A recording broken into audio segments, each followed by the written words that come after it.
All right, we want to stay on this story. And for reaction, we have reached Paul Miller in Alexandria, Virginia. He served in Afghanistan as a military intelligence analyst with the U.S. Army, and he was an intelligence analyst with the CIA.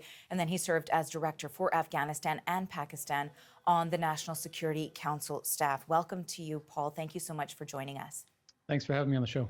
All right. Now, as you heard, we know that the NATO Secretary General, in fact, held a news conference last hour. And part of his comments there is that we have seen in the last few weeks in Afghanistan a military and political collapse at a speed that was not foreseen.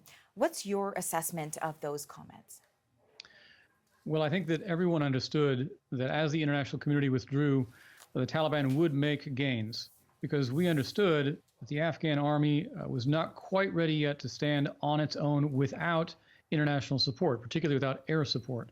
The speed has been a little surprising. It seems evident that the Taliban have been able to bribe, bully, and negotiate their way into power without having to fight much. And I think that's because the morale of the Afghan army simply collapsed when they understood the international community was no longer going to support them. They made an individually rational decision to save their lives by not fighting a losing battle. And after having fought for 10 years, after having held the line and fought the Taliban for 10 years, 50,000 Afghan soldiers have been killed in combat against the Taliban. So I don't hold it against them that they understood they could no longer keep this fight up without our help. And, you know, part of the remarks there from the NATO Secretary General was essentially saying that this is a failure of Afghan leadership that we're witnessing today. What do you make of that, putting the responsibility on the Afghan leadership at this stage? I think there's blame enough to go around. Yes, the Afghan government has been corrupt and has spent too much time on its own internal factional squabbling over the years. But let's acknowledge that there's blame that lies with the international community, with all of the American administrations that have overseen the war effort, and indeed with our allies as well. We can spend quite a long time finger pointing. As they say, victory has 1,000 fathers, defeat is an orphan. So I think it is actually important for us to acknowledge our own role in the unfolding catastrophe there, and our own responsibility to try to make it right, at least by getting the Afghan refugees out.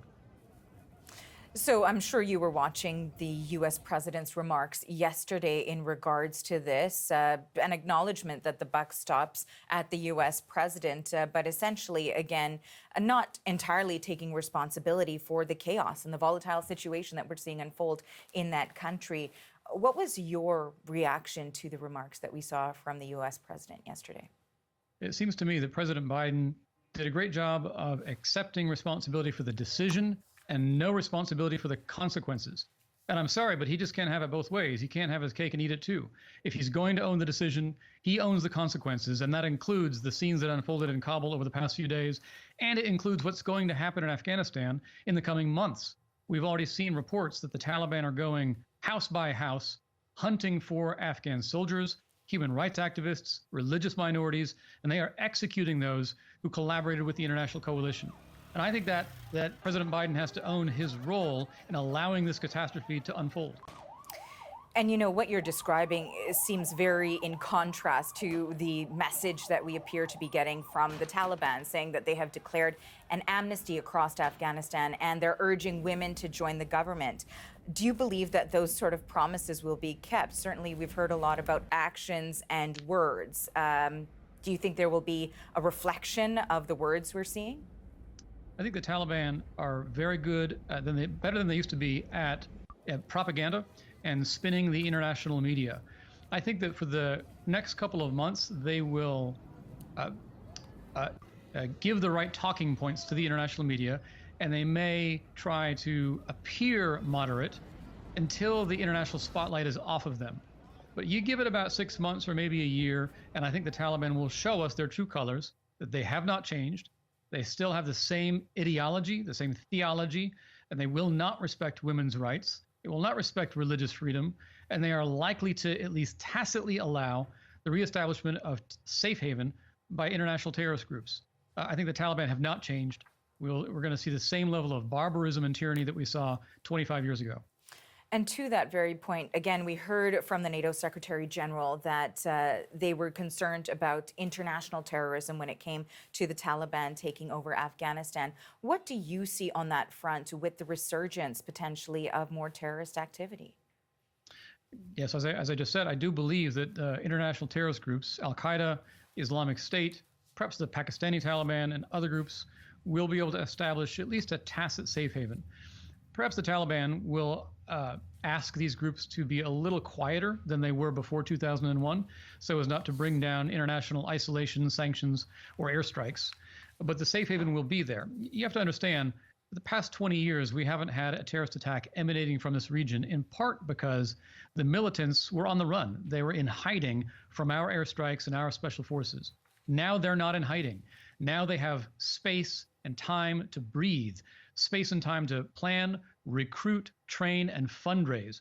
And that means every one of us, not just in the United States, but in Europe and across the world, are at heightened risk of international terrorist attacks again. So as we continue to look forward then, as we watch all of this happen right now, and it is a different situation because we can watch it happen now. 20 years ago, we necessarily didn't have the technology, the capabilities, the resource to see this real-time images that we're seeing right now of what is happening in Afghanistan. What can we learn from what we're seeing and what we have experienced, what you've experienced in the past? Well, I'm afraid that one of the lessons many people will claim we ought to learn is that we shouldn't try these kinds of interventions. I think that would be a tragedy if that's the lesson we try to learn from this. The next time there's a humanitarian catastrophe in the world, perhaps in North Korea or some other country in the world, if the international community does not intervene, it'll be those people suffering on the ground who pay the price of our failure in Afghanistan. I think that the lessons are different.